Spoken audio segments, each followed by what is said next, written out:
ng bayan, maasahan anumang panahon. Magandang araw po sa ating lahat.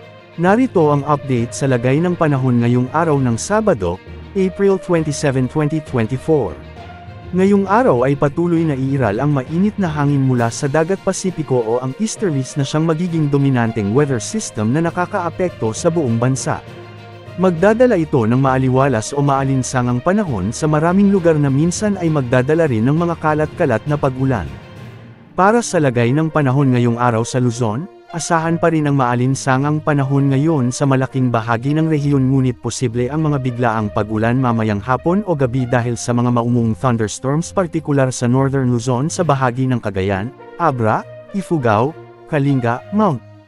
Province, Quirino, Nueva Vizcaya at ilang bahagi ng Central Luzon.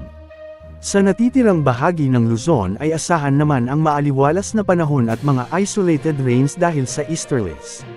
Ngayong araw sa Visayas at Palawan ay magiging maaraw ang panahon sa Kalakhang Visayas ngunit may mga inaasahan ding pag-ulan sa hapon at gabi dahil sa mga localized thunderstorms ngunit mahihina at panandalian lamang ang mga ito. Sa natitirang bahagi ng Visayas ay asahan naman ang maaliwalas na panahon ngayon. Sa Mindanao ay maaliwalas din ang panahon ngunit may mga kalat-kalat na pag-ulan sa halos buong Mindanao ngayong maghapon. Pinakaapektado ng mga pag-ulan ang Zamboanga Peninsula, Sorsogon, Davao Region at Bangsamoro Region. Sa ngayon ay wala namang nakataas na gale warning sa mga karagatang sakop ng ating bansa at mababa rin ang chance na may mabuong bagong low pressure area at bagyo sa susunod na 3 hanggang 5 araw. Narito naman ang heat index forecast ayon sa inilabas ng Pag-asa.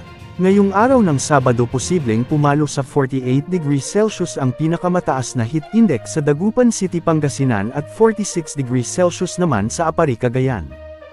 45 degrees Celsius naman ang inaasahan ngayon sa Bacnotan, La Union, Sinait, Ilocos Sur, Pili, Camarines Sur, Tuguegarao City, Cagayan at Sagiwan, Eastern Samar. Posible namang pumalo sa 44 degrees Celsius sa Lawag City, Ilocos Norte, Olongapo City, Sangley Point, Cavite, Aborlan, Palawan, Virac, Catanduanes at Rojas City sa Capiz. Samantalang papalo naman sa mahigit 40 degrees Celsius ang iba pang lalawigan at lugar sa bansa ngayong araw.